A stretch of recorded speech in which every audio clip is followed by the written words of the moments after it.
شروع اللہ کا نام لے کر جو بڑا مہربان نہایت رحم والا ہے۔ الف لام میم،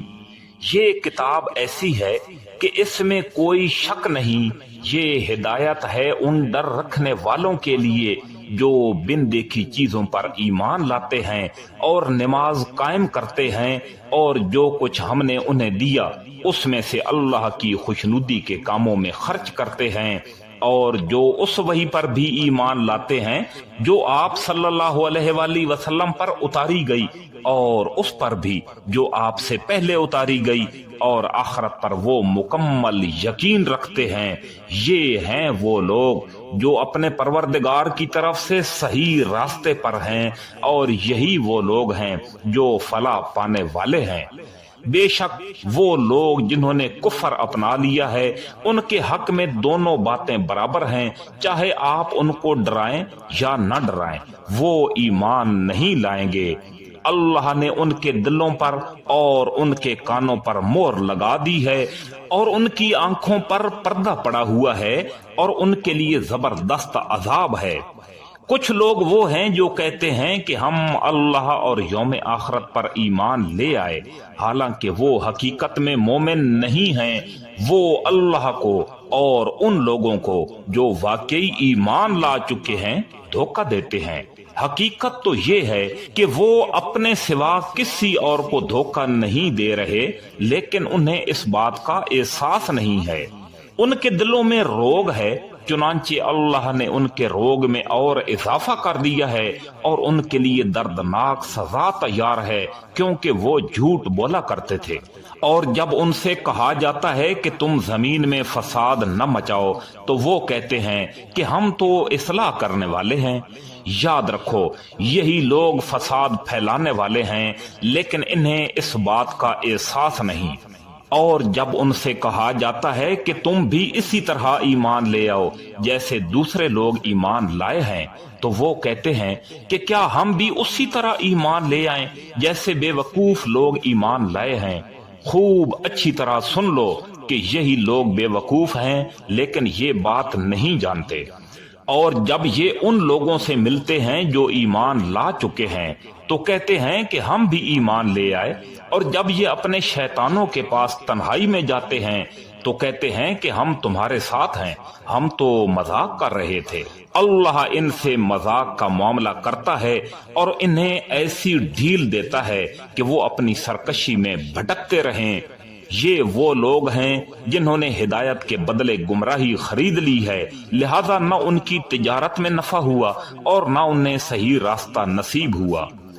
ان کی مثال اس شخص کی سی ہے جس نے ایک آگ روشن کی، پھر جب اس آگ نے اس کے ماحول کو روشن کر دیا تو اللہ نے ان کا نور سلب کر لیا اور انہیں اندھیروں میں چھوڑ دیا کہ انہیں کچھ سجائی نہیں دیتا۔ وہ بہرے ہیں، گنگے ہیں، اندھے ہیں، چنانچہ اب وہ واپس نہیں آئیں گے۔ یا پھر ان منافقوں کی مثال ایسی ہے جیسے آسمان سے برستی ایک بارش ہو جس میں اندھیریاں بھی ہوں اور گرج بھی اور چمک بھی۔ وہ کڑکوں کی آواز پر موت کے خوف سے اپنی انگلیاں اپنے کانوں میں دے لیتے ہیں، اور اللہ نے کافروں کو گھیرے میں لے رکھا ہے۔ ایسا لگتا ہے کہ بجلی ان کی آنکھوں کو اچک لے جائے گی۔ جب بھی ان کے لیے روشنی کر دیتی ہے تو وہ اس روشنی میں چل پڑتے ہیں، اور جب وہ ان پر اندھیرا کر دیتی ہے تو وہ کھڑے ہو جاتے ہیں، اور اگر اللہ چاہتا تو ان کے سننے اور دیکھنے کی طاقتیں چھین لیتا۔ بے شک اللہ ہر چیز پر قدرت رکھتا ہے۔ اے لوگو، اپنے اس پروردگار کی عبادت کرو جس نے تمہیں اور ان لوگوں کو پیدا کیا جو تم سے پہلے گزرے ہیں، تاکہ تم متقی بن جاؤ۔ وہ پروردگار جس نے تمہارے لیے زمین کو بچھونا بنایا اور آسمان کو چھت اور آسمان سے پانی برسایا، پھر اس کے ذریعے تمہارے رزق کے طور پر پھل نکالے، لہذا اللہ کے ساتھ شریک نہ ٹھہراؤ جبکہ تم یہ سب باتیں جانتے ہو۔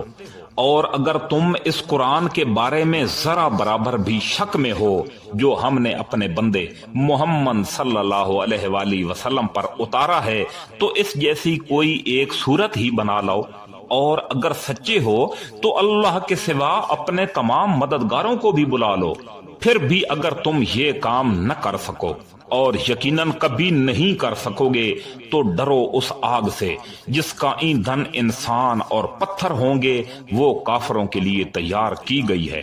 اور جو لوگ ایمان لائے ہیں اور انہوں نے نیک عمل کیے ہیں ان کو خوشخبری دے دو کہ ان کے لیے ایسے باغات تیار ہیں جن کے نیچے نہریں بہتی ہوں گی۔ جب کبھی ان کو ان باغات میں سے کوئی پھل رزق کے طور پر دیا جائے گا تو وہ کہیں گے یہ تو وہی ہے جو ہمیں پہلے بھی دیا گیا تھا، اور انہیں وہ رزق ایسا ہی دیا جائے گا جو دیکھنے میں ملتا جلتا ہوگا، اور ان کے لیے وہاں پاکیزہ بیویاں ہوں گی، وہ ان باغات میں ہمیشہ ہمیشہ رہیں گے۔ بے شک اللہ اس بات سے نہیں شرماتا کہ وہ کسی بات کو واضح کرنے کے لیے کوئی بھی مثال دے، چاہے وہ مچھر جیسی معمولی چیز کی ہو یا کسی ایسی چیز کی جو مچھر سے بھی زیادہ معمولی ہو۔ اب جو لوگ مومن ہیں وہ خوب جانتے ہیں کہ یہ مثال ایک حق بات ہے جو ان کے پروردگار کی طرف سے آئی ہے۔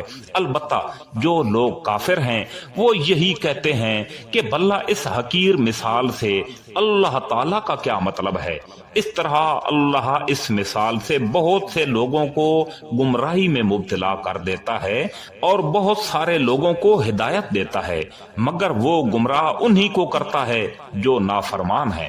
وہ جو اللہ سے کیے ہوئے عہد کو پختہ کرنے کے بعد بھی توڑ دیتے ہیں اور جن رشتوں کو اللہ نے جوڑنے کا حکم دیا ہے انہیں کاٹ ڈالتے ہیں اور زمین میں فساد مچاتے ہیں، ایسے ہی لوگ بڑا نقصان اٹھانے والے ہیں۔ تم اللہ کے ساتھ کفر کا طرز عمل آخر کیسے اختیار کر لیتے ہو حالانکہ تم بے جان تھے؟ اسی نے تمہیں زندگی بخشی، پھر وہی تمہیں موت دے گا، پھر وہی تم کو دوبارہ زندہ کرے گا اور پھر تم اسی کے پاس لوٹ کر جاؤ گے۔ وہی ہے جس نے زمین میں جو کچھ ہے تمہارے لیے پیدا کیا، پھر وہ آسمان کی طرف متوجہ ہوا، چنانچہ اس کو 7 آسمانوں کی شکل میں ٹھیک ٹھیک بنا دیا، اور وہ ہر چیز کا پورا علم رکھنے والا ہے۔ اور اس وقت کا تذکرہ سنو جب تمہارے پروردگار نے فرشتوں سے کہا کہ میں زمین میں ایک خلیفہ بنانے والا ہوں۔ وہ کہنے لگے کیا آپ زمین میں ایسی مخلوق پیدا کریں گے جو اس میں فساد مچائے گی اور خون خرابہ پیدا کرے گی، حالانکہ ہم آپ کی تسبیح اور حمد و تقدیس میں لگے ہوئے ہیں۔ اللہ نے کہا میں وہ باتیں جانتا ہوں جو تم نہیں جانتے۔ اور آدم کو اللہ نے سارے نام سکھا دیے، پھر ان کو فرشتوں کے سامنے پیش کیا اور ان سے کہا، یعنی فرشتوں سے کہا اگر تم سچے ہو تو مجھے ان چیزوں کے نام بتاؤ۔ وہ بول اٹھے آپ ہی کی ذات پاک ہے، جو کچھ علم آپ نے ہمیں دیا ہے اس کے سوا ہم کچھ نہیں جانتے، حقیقت میں علم و حکمت کے مالک تو صرف آپ ہیں۔ اللہ نے کہا آدم تم ان سب چیزوں کے نام بتاؤ۔ چنانچہ جب اس نے ان کے نام ان کو بتا دیے تو اللہ نے فرشتوں سے کہا کیا میں نے تم سے نہیں کہا تھا کہ میں آسمانوں اور زمین کے بھید جانتا ہوں، اور جو کچھ تم ظاہر کرتے ہو اور جو کچھ تم چھپاتے ہو مجھے اس سب کا علم ہے۔ اور اس وقت کا تذکرہ سنو جب ہم نے فرشتوں سے کہا کہ آدم کو سجدہ کرو، چنانچہ سب نے سجدہ کیا سوائے ابلیس کے کہ اس نے انکار کر دیا اور متکبرانہ رویہ اختیار کیا اور کافروں میں شامل ہو گیا۔ اور ہم نے کہا آدم تم اور تمہاری بیوی جنت میں رہو اور اس میں سے جہاں سے چاہو جی بھر کے کھاؤ، مگر اس درخت کے پاس بھی مت جانا ورنہ تم ظالموں میں شمار ہو جاؤ گے۔ پھر ہوا یہ کہ شیطان نے ان دونوں کو وہاں سے ڈگمگا دیا اور جس عیش میں وہ تھے اس سے انہیں نکال کر رہا، اور ہم نے آدم اور اس کی بیوی اور ابلیس سے کہا اب تم سب یہاں سے اتر جاؤ، تم ایک دوسرے کے دشمن ہو اور تمہارے لیے ایک مدت تک زمین میں ٹھہرنا اور کسی قدر فائدہ اٹھانا طے کر دیا گیا ہے۔ پھر آدم نے اپنے پروردگار سے توبہ کے کچھ الفاظ سیکھ لیے جن کے ذریعے انہوں نے توبہ مانگی، چنانچہ اللہ نے ان کی توبہ قبول کر لی، بے شک وہ بہت معاف کرنے والا بڑا مہربان ہے۔ ہم نے کہا اب تم سب یہاں سے اتر جاؤ۔ پھر اگر میری طرف سے کوئی ہدایت تمہیں پہنچے تو جو لوگ میری ہدایت کی پیروی کریں گے ان کو نہ کوئی خوف ہوگا اور نہ وہ کسی غم میں مبتلا ہوں گے، اور جو لوگ کفر کا ارتکاب کریں گے اور ہماری آیتوں کو جھٹلائیں گے وہ دوزخ والے ہیں جہاں وہ ہمیشہ ہمیشہ رہیں گے۔ اے بنی اسرائیل، میری وہ نعمت یاد کرو جو میں نے تم کو عطا کی تھی، اور تم مجھ سے کیا ہوا وعدہ پورا کرو تاکہ میں بھی تم سے کیا ہوا وعدہ پورا کروں، اور تم کسی اور سے نہیں بلکہ صرف میری ذات سے ڈرو، اور جو کلام میں نے نازل کیا ہے اس پر ایمان لاؤ، جبکہ وہ اس کتاب یعنی تورات کی تصدیق بھی کر رہا ہے جو تمہارے پاس ہے، اور تم ہی سب سے پہلے اس کے منکر نہ بن جاؤ اور میری آیتوں کو معمولی سی قیمت لے کر نہ بیچو، اور کسی اور کے بجائے صرف میرا خوف دل میں رکھو، اور حق کو باطل کے ساتھ گڈ مڈ نہ کرو اور نہ حق بات کو چھپاؤ، بلکہ اصل حقیقت تم اچھی طرح جانتے ہو، اور نماز قائم کرو اور زکوٰۃ ادا کرو اور رکوع کرنے والوں کے ساتھ رکوع کرو۔ کیا تم دوسرے لوگوں کو تو نیکی کا حکم دیتے ہو اور خود اپنے آپ کو بھول جاتے ہو، حالانکہ تم کتاب کی تلاوت بھی کرتے ہو؟ کیا تمہیں اتنی بھی سمجھ نہیں؟ اور صبر اور نماز سے مدد حاصل کرو۔ نماز بھاری ضرور معلوم ہوتی ہے مگر ان لوگوں کو نہیں جو خشوع یعنی دھیان اور عاجزی سے پڑھتے ہیں، جو اس بات کا خیال رکھتے ہیں کہ وہ اپنے پروردگار سے ملنے والے ہیں اور ان کو اسی کی طرف لوٹ کر جانا ہے۔ اے بنی اسرائیل، میری وہ نعمت یاد کرو جو میں نے تم کو عطا کی تھی، اور یہ بات یاد رکھو کہ میں نے تم کو سارے جہانوں پر فضیلت دی تھی، اور اس دن سے ڈرو جس دن کوئی شخص بھی کسی کے کچھ کام نہیں آئے گا، نہ کسی سے کوئی سفارش قبول کی جائے گی، نہ کسی سے کسی قسم کا فدیہ لیا جائے گا، اور نہ ان کو کوئی مدد پہنچے گی۔ اور وہ وقت یاد کرو جب ہم نے تم کو فرعون کے لوگوں سے نجات دی جو تمہیں بڑا عذاب دیتے تھے، تمہارے بیٹوں کو ذبح کر ڈالتے اور تمہاری عورتوں کو زندہ رکھتے تھے، اور اس ساری صورتحال میں تمہارے پروردگار کی طرف سے تمہارا بڑا امتحان تھا۔ اور یاد کرو جب ہم نے تمہاری خاطر سمندر کو پھاڑ ڈالا تھا، چنانچہ تم سب کو بچا لیا، اور فرعون کے لوگوں کو سمندر میں غرق کر ڈالا تھا، اور تم یہ سارا نظام دیکھ رہے تھے۔ اور وہ وقت یاد کرو جب ہم نے موسیٰ علیہ السلام سے 40 راتوں کا عہد ٹھہرایا تھا، پھر تم نے ان کے پیچھے اپنی جانوں پر ظلم کر کے بچھڑے کو معبود بنا لیا، پھر اس سب کے بعد ہم نے تم کو معاف کر دیا تاکہ تم شکر ادا کرو۔ اور یاد کرو جب ہم نے موسیٰ علیہ السلام کو کتاب دی اور حق و باطل میں تمیز کا معیار بخشا تاکہ تم راہ راست پر آ جاؤ۔ اور جب موسیٰ علیہ السلام نے اپنی قوم سے کہا تھا کہ اے میری قوم، حقیقت میں تم نے بچھڑے کو معبود بنا کر خود اپنی جانوں پر ظلم کیا ہے، لہذا اب اپنے خالق سے توبہ کرو اور اپنے آپ کو قتل کرو، تمہارے خالق کے نزدیک یہی تمہارے حق میں بہتر ہے۔ اس طرح اللہ نے تمہاری توبہ قبول کر لی، بے شک وہی ہے جو اتنا معاف کرنے والا، اتنا رحم کرنے والا ہے۔ اور جب تم نے کہا تھا کہ اے موسیٰ، ہم اس وقت تک ہرگز تمہارا یقین نہیں کریں گے جب تک اللہ کو ہم خود کھلی آنکھوں سے نہ دیکھ لیں، نتیجہ یہ ہوا کہ کڑکے نے تمہیں اس طرح آ پکڑا کہ تم دیکھتے رہ گئے۔ پھر ہم نے تمہیں تمہارے مرنے کے بعد دوسری زندگی عطا کی تاکہ تم شکر گزار بنو، اور ہم نے تم کو بادل کا سایہ عطا کیا اور تم پر من و سلوہ نازل کیا، اور کہا جو پاکیزہ رزق ہم نے تمہیں بخشا ہے شوق سے کھاؤ، اور یہ نافرمانیاں کر کر کے انہوں نے ہمارا کچھ نہیں بگاڑا بلکہ وہ خود اپنی جانوں پر ظلم کرتے رہے۔ اور وہ وقت بھی یاد کرو جب ہم نے کہا تھا کہ اس بستی میں داخل ہو جاؤ اور اس میں سے جہاں سے چاہو جی بھر کے کھاؤ، اور بستی کے دروازے سے سر جھکا کر داخل ہونا، یہ کہتے جانا کہ یا اللہ ہم آپ کی بخشش کے طلبگار ہیں، اس طرح ہم تمہاری خطائیں معاف کر دیں گے اور نیکی کرنے والوں کو اور زیادہ ثواب بھی دیں گے۔ مگر ہوا یہ کہ جو بات ان سے کہی گئی تھی ظالموں نے اسے بدل کر ایک اور بات بنا لی۔ نتیجہ یہ کہ جو نافرمانیاں وہ کرتے آ رہے تھے ہم نے ان کی سزا میں ان ظالموں پر آسمان سے عذاب نازل کیا۔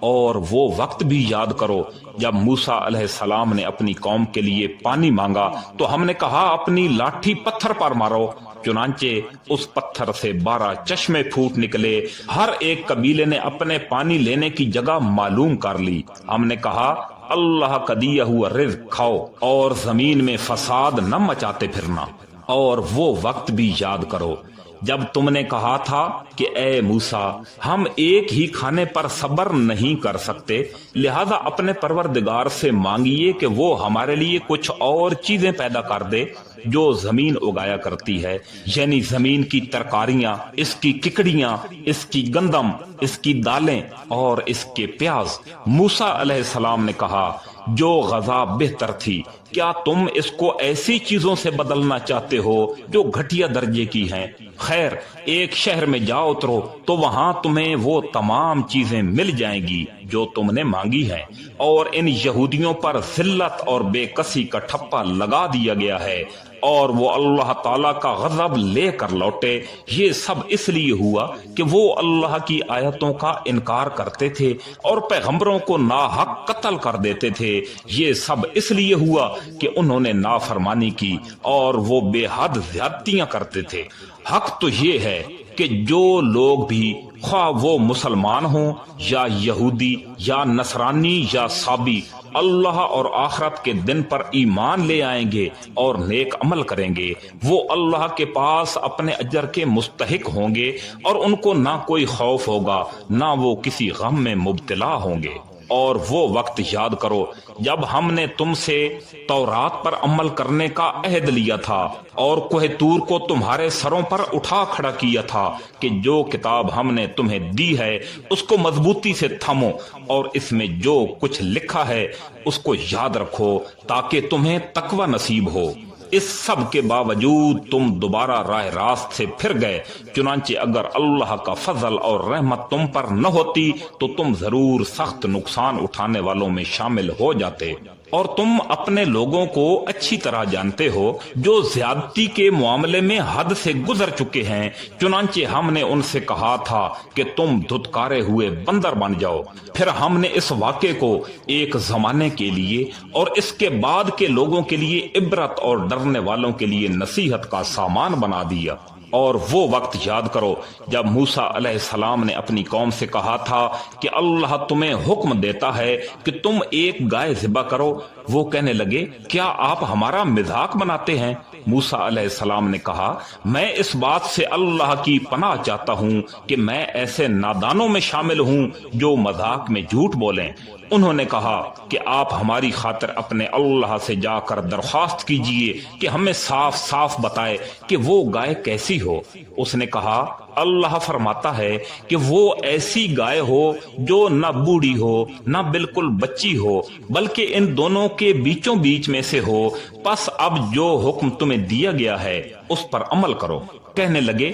آپ ہماری خاطر اپنے رب سے درخواست کیجئے کہ ہمیں صاف صاف بتائے کہ اس کا رنگ کیسا ہو۔ موسیٰ علیہ السلام نے کہا اللہ فرماتا ہے کہ وہ ایسے تیز زرد رنگ کی گائے ہو جو دیکھنے والوں کا دل خوش کر دے۔ انہوں نے پھر کہا کہ آپ ہماری خاطر اپنے رب سے درخواست کیجئے کہ ہمیں صاف صاف بتائے کہ وہ گائے کیسی ہو۔ اس گائے نے تو ہمیں شک میں ڈال دیا ہے اور اللہ نے چاہا تو ہم ضرور اس کا پتہ لگا لیں گے۔ موسیٰ علیہ السلام نے کہا اللہ فرماتا ہے کہ وہ گائے ایسی ہو جو کام میں جت کر زمین میں ہل نہ چلاتی ہو نہ کھیتی کو پانی دیتی ہو، پوری طرح صحیح سالم ہو جس میں کوئی داغ نہ ہو۔ انہوں نے کہا ہاں اب آپ ٹھیک ٹھیک پتہ لے کر آئے ہیں۔ اس کے بعد انہوں نے اسے ذبح کیا جبکہ لگتا نہیں تھا کہ وہ ایسا کر پائیں گے۔ اور یاد کرو جب تم نے ایک شخص کو قتل کر دیا تھا اور اس کے بعد اس کا الزام